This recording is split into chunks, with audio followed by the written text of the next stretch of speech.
will hear a number of different recordings and you will have to answer questions on what you hear.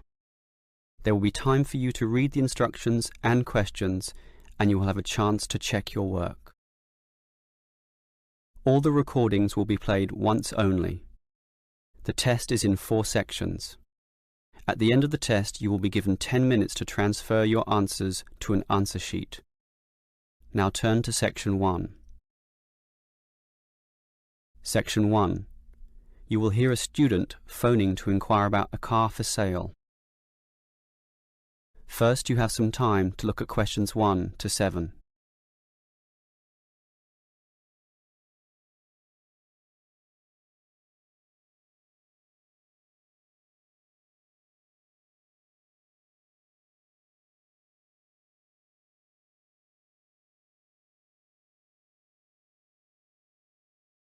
Now we shall begin. You should answer the questions as you listen, because you will not hear the recording a second time. Listen carefully and answer questions 1 to 7. Hello, can I speak to...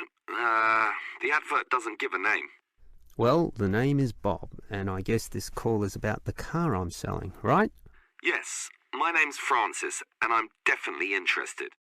You'll like my car then. Clean, neat, nice. What sort is it?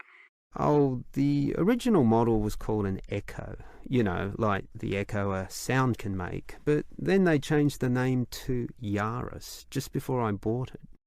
Yaris. I don't know why. I liked the old name, and it's the same car, but that's what it's called. So, what's the colour? The ad says it's cream-coloured. Like cream, then? Yeah, well, it's more of a yellow colour, actually. Not cream? No, I don't know why I said that. It's like a canary, and small like one, too. So, what about the power? How many cylinders does it have? 4 or 6? My brother has a 6-cylinder car and says it's very powerful. Well, this one's 4 only, but I find it fine for city driving. As long as you don't intend to drive this car interstate or across the country, it does the job fine. That's okay. I just want the car basically for commuting to work and maybe some weekend trips. Is it 2-door or 4-door? I suppose it's not 4-door. The car's too small for that, right? Right, just 2 doors, as you say. The front seat bends forward to allow entry into the rear. That's fine by me. This car is just for my girlfriend and I anyway. What about accessories? Radio, CD player, anything else? Does it have an air conditioner? Well, no, it doesn't, but I don't find that a problem. I just open the window. I mean, if you really want, you can pay to have an AC installed. Basically, the only additional feature this car has is a radio, but it's still a great deal. That depends on the price. You say you want $12,800, right? Yep, about that. Well, obviously you expect the price to be reduced to an even figure, right? Well, I don't know. $12,000. 12,500, maybe. If you can lower it a bit, I'll come and have a look, okay? Okay. Let's say $12,400, but I won't lower it any more than that. Certainly not to $12,000. Well, if I can get that better price, I may come over this afternoon. But what year is this car? How old is it? My brother's got a 12-year-old car and it's showing problems. Well, my car was brand new only 3 years ago, but it still looks like it's only been 1 year on the road. Okay, that sounds good. Before you hear the rest of the conversation, you have some time to look at questions 8 to 10.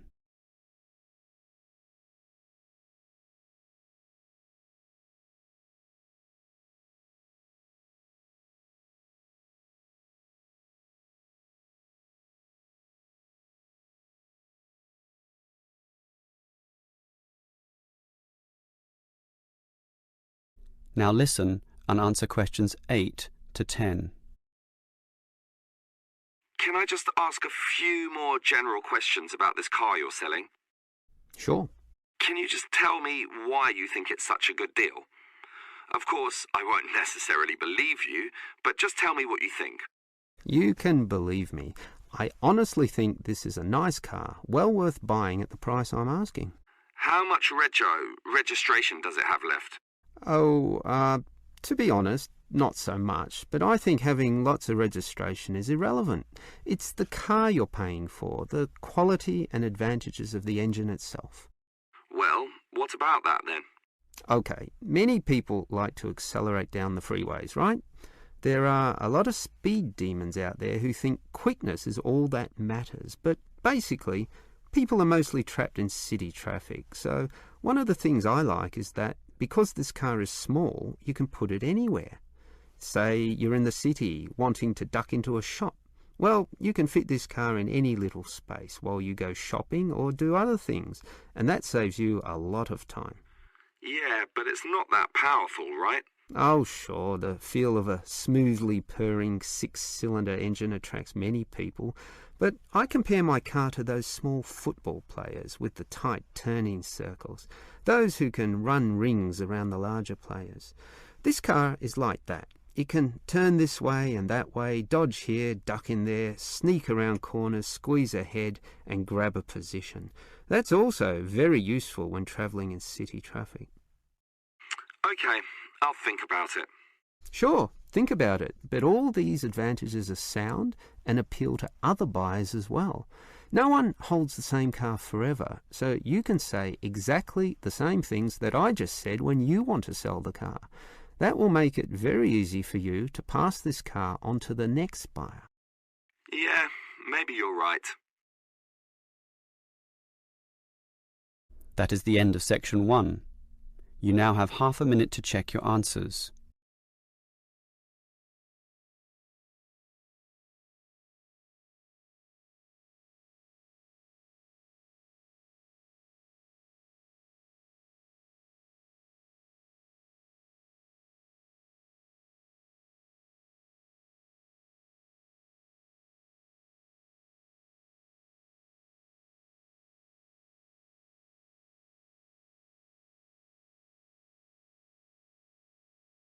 Now turn to section 2. Section 2. You will hear a university administrator telling a group of new students about the central campus buildings and the facilities they provide. First, you have some time to look at questions 11 to 16.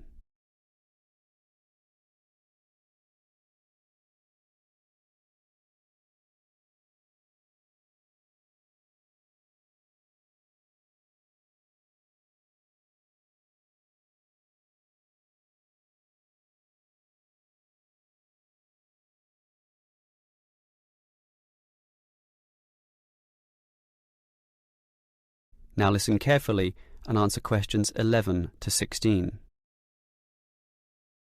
Welcome everyone to the Brandon Complex, the geographical and we could say spiritual heart of this university. This is basically where everyone eats too, as you can see by looking around. There are many different cuisines here, Chinese, Indian and Middle Eastern, plus the usual fare of a local type, all in that corner over there. We have many shops here too, but the biggest is Wilson's right there, providing clothing and hardware. That's next to all the restaurants. Now, on the opposite side of Wilson's we have 3 shops. The one in the corner there, closest to the restaurants, is for DVDs. Yes, the DVDs are cheap and affordable, and you can also rent DVD players as well. Moving on. In the corner directly opposite Wilson's is the Student Union office. Incidentally, you are all encouraged to join the Student Union, as a Student Union card gives you many benefits, including discounts on basically everything you can buy here at the Brandon Complex. Outside this complex, on the other side of the road, you can just see it from here in fact, is a building that we call by the rather unusual name the H Building. Next to this, on the other side of some trees along the main road, is the Engineering Institute, but that doesn't have anything to do with the Brandon Complex. One last thing is that just outside this door, near us here, you can see a grassy oval patch. Well, that's the playing field for what we simply call the fitness room, which is alongside. So you can put on some calories here at the restaurants and then burn them off at the fitness room afterwards. Oh, I forgot to mention this shop right here, in the middle, beside the Student Union.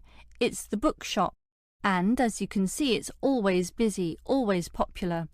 You can buy newspapers, magazines and stationery there, plus a few clothing items as well, just as you can at Wilson's. Why don't you go and take a look right now? Before you hear the rest of the talk, you have some time to look at questions 17 to 20.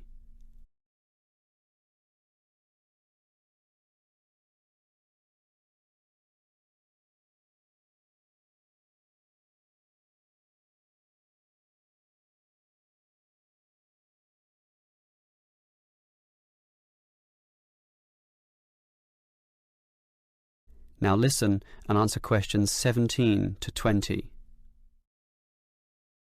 Now, I'd like to tell you a bit more about one of the buildings here, namely the H building. Despite its bland name, you might be interested in what goes on there. It is our main recreational centre, with halls, offices and space available for a variety of activities, mostly for those who want to get fit. For example, if you're interested in yoga, you're in luck, since 4 days a week there are free yoga classes.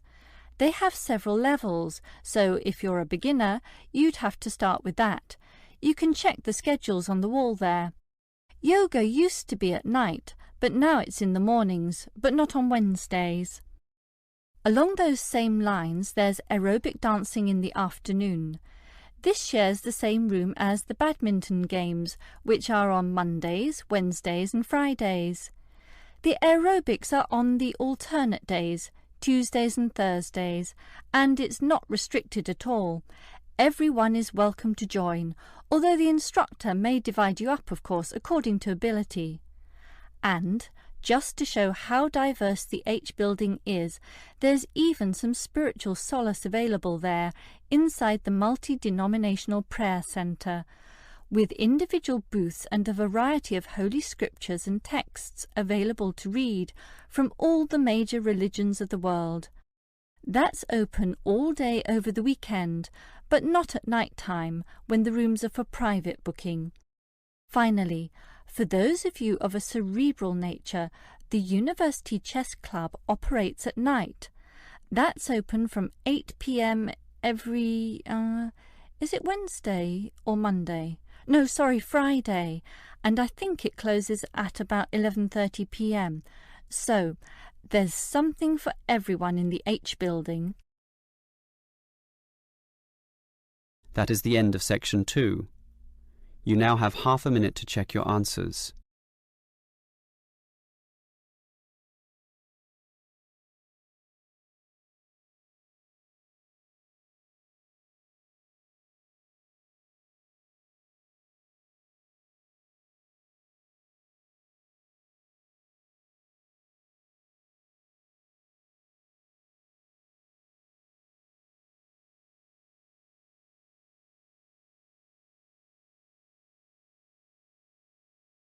Now turn to section 3. Section 3. You will hear two students, Dylan and Emily, discussing a presentation which they will have to make. First, you have some time to look at questions 21 to 24.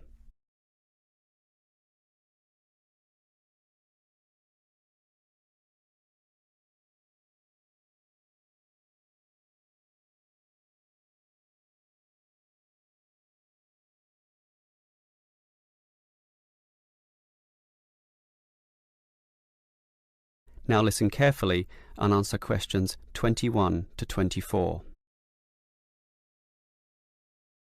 Okay, Emily, as you know, we've got to do this presentation together. I know, I'm a little bit nervous about it, standing up in front of all those people. And what if the presentation fails? What if... Don't worry, I've been reading a book about giving effective presentations. It's not that hard, but the way to do it is certainly not always obvious either. For example, do you know what the most important part of a presentation is? The final summary, I guess. The opposite. The first minute, in fact. The theory says that first minute is when you win or lose the audience. If you lose them at that point, you'll probably never get them back. So that's why you need a hook. A hook? You mean like when you catch fish? Yes. I mean, not exactly, but yes. We want to catch the audience, right? So we need to start in a way which wakes them up, gets them interested, and makes them watch us. I see. Basically, no matter how good our presentation is, if the message doesn't get across, the presentation fails. So we need to give a fact which really amazes them, or an interesting story, or pose a dilemma which makes them think, something they can really puzzle over.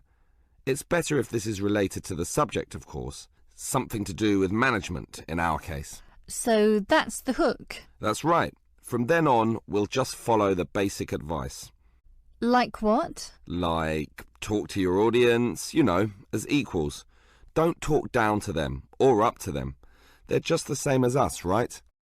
You're right, Some of the best presentations I've ever seen sounded just like conversations. Exactly. And what else made them good? Well, the speakers sort of involved me in the topic and issues under discussion by asking questions, by referring to me, by saying you, and, well, basically they were interesting. And they're exactly the tips we'll follow too. It should be fine. Before you hear the rest of the conversation, you have some time to look at questions 25 to 30.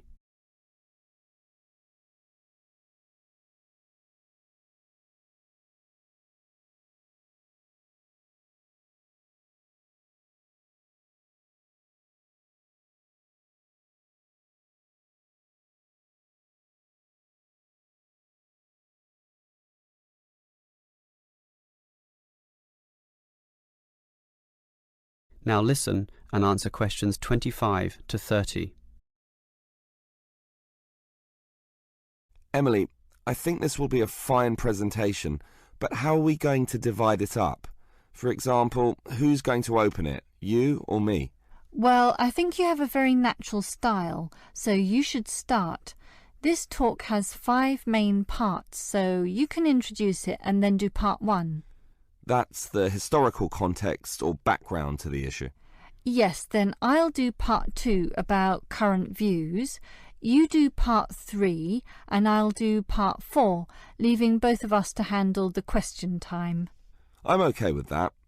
In part 1, I'll probably speak at length about Hoffman's theory, about management styles, and compare differences in culture in relation to the style of management used. That sounds good. Those differences are important and certainly relevant to the current times. Hoffman makes some excellent points too on this issue. That's why I'll follow up with present-day perspectives and viewpoints on this, such as the problems facing today's managers in the complex multicultural workplace, where basically one can no longer assume one is dealing with a single culture in the workplace, but actually a multiculture. That sounds good also. Then I'll take over, discussing the implications and problems of this. I suppose you'll look at the pluralist movement. Yeah, I was thinking about that, but then I changed my mind. I've decided I'll look at the productive diversity argument. It's more interesting anyway, so I'll go with that. Then I'll tell everyone what we've decided is the best business practice, or what is most likely to work in most situations, which is basically ignoring pluralism and productive diversity and linking everything back to Kotter's theory of human universals. Yes, the theory that argues modern management should target the universals of human nature. Right, and that leaves both of us to field questions at the end. Are there any questions we can predict so that we have some good answers ready? About resolving industrial disputes, for example? Well, I'd say that industrial democracy usually surprises people, so we should expect a lot of questions about that. Yes, the theory is that it increases productivity and reduces industrial delays. And results in better decision-making, but that's all theory. Most people would think that industrial democracy is just about unworkable in practice, so let's be ready to explore that issue in some depth, as well as any other related topics, okay? Okay. That is the end of section 3. You now have half a minute to check your answers.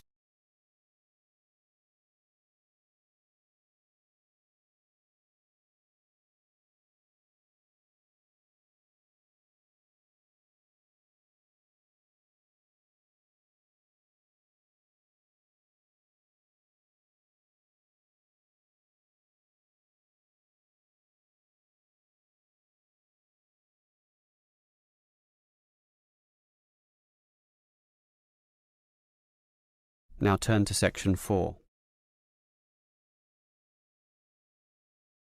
Section 4. You will hear a lecturer discussing the possibility of creating nuclear fusion. First, you have some time to look at questions 31 to 35.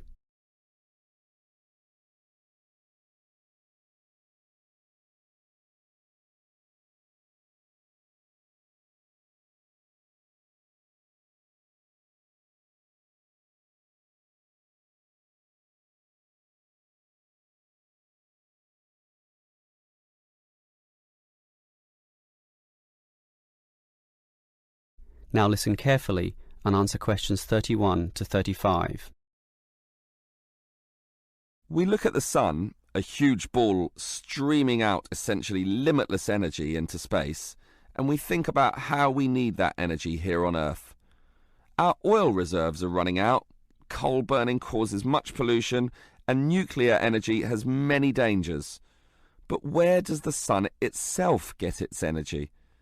The answer is that the sun makes it using fusion, or, more specifically, in a hydrogen fusion process. There is no pollution, no radioactivity, no waste products, and we have plenty of hydrogen.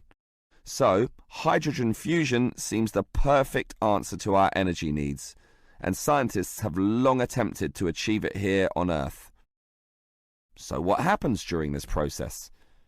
The first step is to make two light atomic particles approach. In the case of our sun, these are hydrogen particles, the lightest and also the easiest to deal with. However, the problem is that the nuclei of atoms have electric fields, and fusion between these particles is opposed by their similar electric charge. They most naturally repel each other, and the nuclei of all elements are exactly the same in this respect. Thus, in order to overcome this repulsion and force them together, in the second step, the particles are heated. The trouble is, you need a lot of heat, incredible temperatures of the sort only seen on the surface of the sun. This is many millions of degrees, far higher than the melting point of any known material. Still, the concept is simple. The hot, wildly moving particles, which are now called plasma, will crash into each other, resulting in the third step, the fusion into helium, which releases energy and begins a self-sustained process. Before you hear the rest of the lecture, you have some time to look at questions 36 to 40.